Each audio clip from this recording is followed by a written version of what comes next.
అందరికీ నమస్కారం.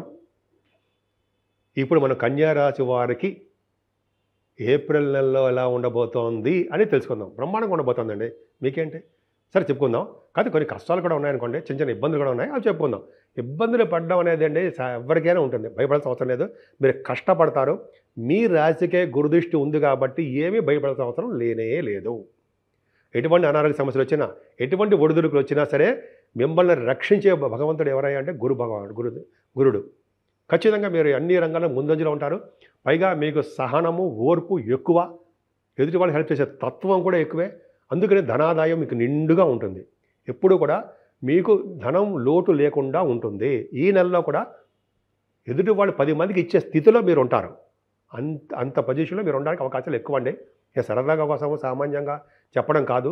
Second house lord శుక్రుడు వచ్చే స్థితిలో ఉన్న కారణమే నేను చెప్పడం. అంటే నా సోది కబుర్లు అవే ఉండవండి. ఖచ్చితంగా అక్కడ ఏముందో అదే చెప్తూ ఉంటా. ఇప్పుడు లేదనుకోండి ఫైనాన్షియల్ స్టేటస్ లేదని చెప్పుకుందాం. కుటుంబంలో కూడా వృద్ధి ఉంటుందండో. మీకు చాలా కుటుంబంలో వృద్ధి, పలుకుబడి ఎక్కువ ఉండవు. ముఖ వర్చస్సు, కంఠధ్వని, అనర్గళంగా మాట్లాడే శక్తి మీకు భగవంతుడు ఇచ్చాడండి. మీరు మాట్లాడుతుంటే కంగుని మోగుతుంటారు కదా, ఎక్కడికో వినిపిస్తుంటుంది మీ మాట. అలా ఉంటుంది. అలా ఉండాలి కూడా. ధైర్యంగా ఉంటారు, భయపడరు. సరే ఆ పక్క పెడదామండి. ముఖ్యంగా ద్వితీయ భావం బాగుందంటే సంగీతం కూడా బాగుంటుందండి. అలాగే గాయకులు ఉంటారు సరా, కళారంగంలో, సినిమా రంగంలో పాటలు పాడుతుంటారు కదా మీరు. మంచి అవకాశాలు వస్తాయి. అద్భుతమైన అవకాశాలు వస్తాయి. అది డౌటే లేదు. యాంకరింగ్ వృత్తిలో ఉన్న వాళ్ళకి ముఖ వర్చస్సు బాగుంటుంది, కంఠధ్వని బాగుంటుంది, ధనయోగం కూడా అలాగే బాగుంటుంది. ఎక్కువగా ప్రయాణాలు చేసేస్తుంటారండి మీరు. షార్ట్ జర్నీస్ అంటాం కదా, దగ్గర ప్రయాణాలు చేయడము, కొత్త ఆలోచనలు 10 మందికి ఉపయోగపడే ఆలోచనలు మీకు ఉంటాయండి.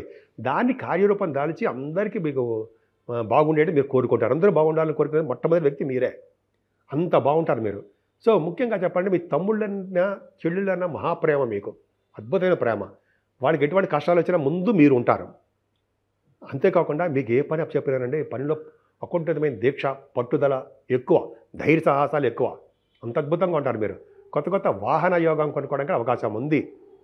మీరు ధైర్యంగా ఉండడమే కాకుండా మీ చుట్టూ ఉన్న వాళ్ళందరికీ నేనున్నాను అని ధైర్యం ఇస్తుంటారు. అంతేకాకుండా కొద్దిగా మీ మదర్ గారికి ఆరోగ్య పరిస్థితి కొద్దిగా తక్కువగా ఉంటుందండి. మెడిసిన్స్ వాడవలసి వస్తుంది. ఎందుకంటే చతుర్థ భావానికి శని దృష్టి ఉండడం వల్లనే. పైగా చదువులు, విద్యార్థులకి విద్యలో ఆటంకాలు ఎదురవుతాయి అనడంలో సందేహం లేదు. చిన్న ఏదో ఎడ్యుకేషన్, ప్రైమరీ ఎడ్యుకేషన్ సంబంధించిన విషయాల్లో మీకు ఉంటుంది, ప్రాబ్లమ్స్ వస్తాయి. సంగీతం వాయించే వాళ్ళకు కూడా, సంగీత కళాకారులు అంటాం కదా, కొద్దిగా వాళ్ళకి అవకాశాలు తక్కువగా ఉంటాయి. అంటే మ్యూజిక్ డైరెక్టర్స్ అంటాం సరే, వాళ్ళ అవకాశాలు తక్కువగా ఉంటాయి, ఒప్పటానికి రావు. సరే అంతేకాకుండా మీరు అంటే మీకు రైతులు అంటాం సార్, రైతులు కంటే వ్యవసాయదారులు అంటాం కదా, వ్యవసాయదారులకి పంటలో కొద్దిగా నష్టాలు వస్తాయండి. అంటే అనుకున్నంత నష్టాలు రాకపోయినా, అనుకున్న నష్టాలు రావు, కొద్దిగా డబ్బులు ఉంటాయి, కానీ కొద్ది చిన్నపాటి వెలితి ఉడితే కనిపిస్తుంటుంది. రైతులకి ప్రాబ్లమ్స్ వస్తాయి. కానీ మీ సంతానం విషయంలో అంటే అద్భుతంగా ఉంటారండి. మీ పిల్లలే మీకు ధైర్యం. వాళ్ళ వల్లనే మీకు మంచి సపోర్టు, ఫైనాన్షియల్గా కానీ, లేకపోతే ఏదే విధంగా మాట పరంగా కానీ బ్రహ్మాండ సపోర్ట్ ఉంటుంది మీకు. చాలా అద్భుతంగా ఉంటారు. ముఖ్యంగా పుత్ర సంతాన యోగం కలగడానికి అవకాశాలు ఎక్కువ. అద్భుతంగా ఉంటుంది. సాహిత్య రంగం, కళారంగం గురించి చెప్పుకుందామండి. సంగీత, సాహిత్య, నృత్య కళాకారుల్లో సాహిత్య రంగంలో ఉన్న వాళ్ళకి విశేషమైన ప్రతిభ ఉంటుంది. సాహిత్య రంగం ఎందుకు చెప్పాలయ్యా అని మీరు అడిగారు అనుకోండి నన్ను. గురుడు యొక్క ప్రభావం నిండుగా పంచమ స్థానానికి ఉంది కాబట్టే సాహిత్య రంగంలో ఉన్న వాళ్ళకి డబ్బులు, అలాగే పదవులు, అలాగే నేమ్ అండ్ ఫేమ్, పేరు ప్రఖ్యాతులు అంటాం కదా, ఉండి తీరుతాయి. మిగతా వాళ్ళకి ఉండవా? బ్రహ్మాండంగా ఉంటాయి. సినిమా రంగంలోనూ, టెలివిజన్ రంగంలో ఉన్న వాళ్ళకి మంచి ఆదరణ చక్కగా ఉంటాయి. యూట్యూబ్ ఛానల్స్ కూడా మీరు చేస్తూ ఉంటారు. వాళ్ళక్కడ మంచి ఆదరణ ఉంటుంది, పేరు ప్రఖ్యాతులు ఉంటాయి. అద్భుతంగా ఉంటుంది మీకు. యూట్యూబ్లో యాంకరింగ్గా ఉంటారు చాలామంది. యాంకర్స్ అంటాం కదా, వీళ్ళకి ద్వితీయభావం బ్రహ్మాండంగా ఉంది, పంచమ బాగుంది. కాబట్టి మీరు ఎక్కడికి వెళ్ళినా రాజాలా బతుకుతారు, బ్రహ్మాండం, గౌరవప్రదంగా ఉంటారు. ఇంకా చెప్పాలంటే పంచమం బాగుందంటే, గురుదృష్టి ఉందంటే, రాజకీయ రంగంలో ఎవరు ఉన్నారనుకోండి, పదవీకాంక్ష అంటాం కదా, పదవులు వస్తాయి, అవకాశాలు ఉన్నాయి. గాయత్రి మంత్ర సిద్ధి, మీరు మాట నేర్పడతనం, ఎలా మాట్లాడాలో మీకు బాగా తెలుసు.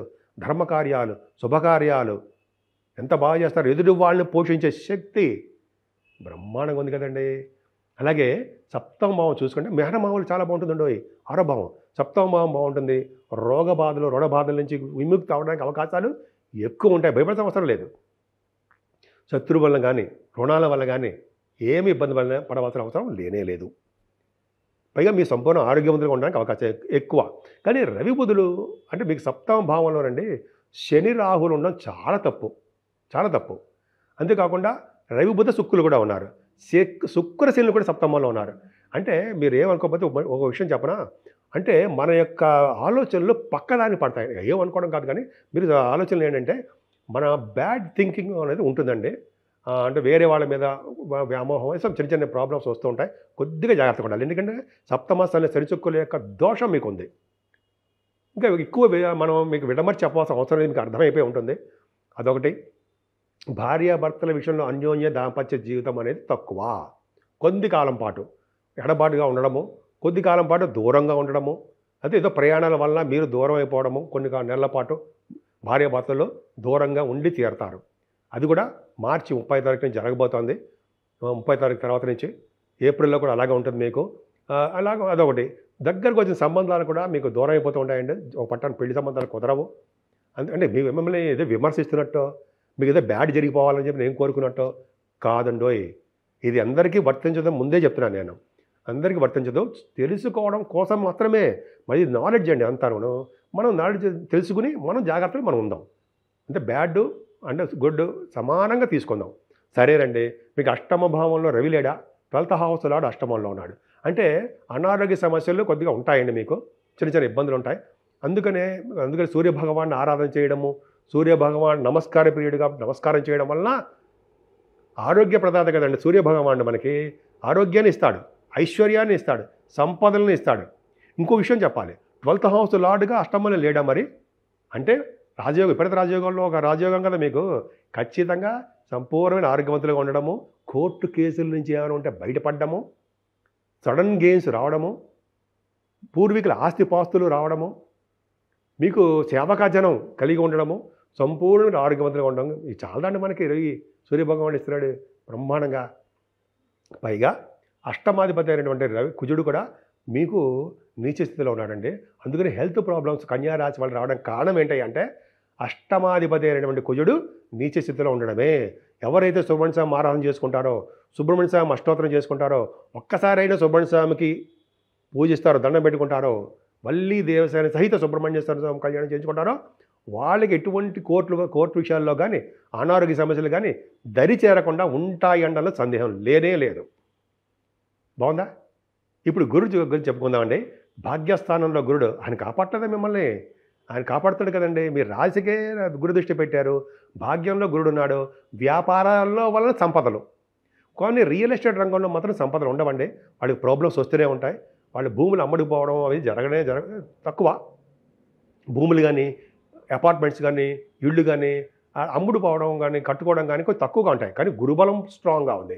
తీర్థయాత్రలు చేయడము, గురువుగారిని పీఠాధిపతులు కలవడము, ఇన్ని లేవు. పుణ్యదుల స్థానాలు, పుణ్యక్షేత్ర దర్శనాలు ఇవి చేయడం వల్ల మరి దోషాలు తొలగిపోవా? శ్రీకృష్ణుడి యొక్క ప్రభావం మనమే ఉండదా? ఖచ్చితంగా ఉండి తీరుతుంది, మంచి జరుగుతుంది. అలాగే విదేశాల మీద వెళ్ళరా? బ్రహ్మాండంగా వెళ్తున్నారు కదా విదేశాలకి. కన్యా రాశి వాళ్ళకి గురుడు 9th భావంలో ఉంటే విదేశీ పర్యటన చేంజ్ తీరుతాడన్న సందేహం లేదు, మరి ఏ సందేహం లేదు.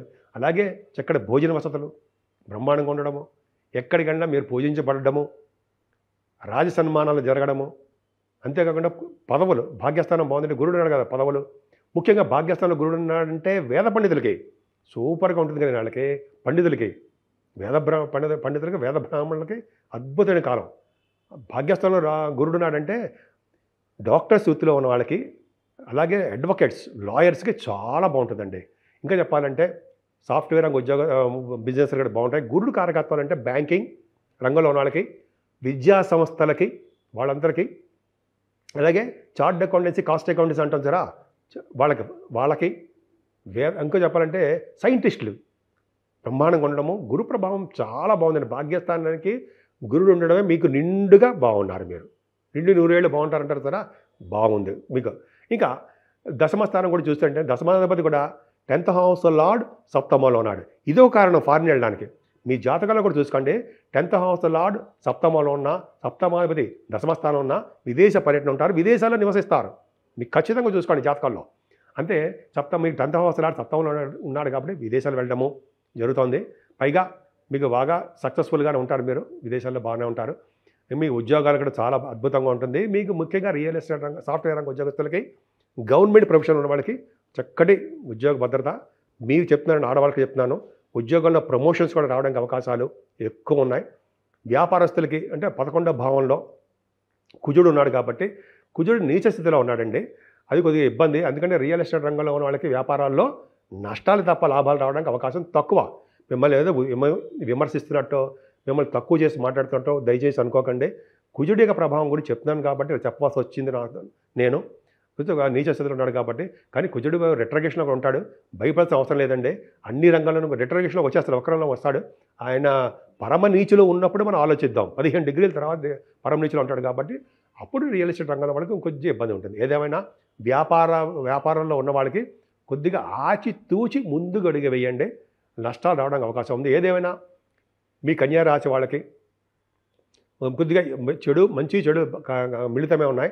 మీరు ఈ సంవత్సరం కూడా పూజించవలసిన దేవుడు, ఈ నెలలో పూజించవలసిన దేవుడు శ్రీరామచంద్రుడు. శ్రీరామచంద్రుడిని పూజించడం వల్ల ఎటువంటి కష్టాలు వచ్చినా సరే ముందు ఉండేది ఆయన శ్రీరామచంద్రుడే. ముందు ఉండి నడిపించి కష్టాలను దూరం చేసేవాడు శ్రీరామచంద్రుడు, శ్రీమన్నారాయణుడు. అలాగే మనకి 6వ తారీఖుని భద్రాద్రి రాముడు, 14వ తారీఖుని ఒంటిమిట్టి శ్రీరామచంద్రుడు ఉండడం వలన ఆయన కళ్యాణం, అలాగే పౌర్ణమి రావడము, ఇవన్నీ ఎంత అద్భుతంగా ఉన్నాయండి మనకి. ముఖ్యంగా మీరు పూజించవలసిన దేవుడు ఎవరయ్యా అంటే సూర్యభగవాన్ ఒక్కడే. సూర్యభగవాన్ ఆరాధన, అలాగే సుబ్రహ్మణ్యేశ్వర స్వామి ఆరాధన ఖచ్చితంగా మీరు చేసుకోవాల్సిందే.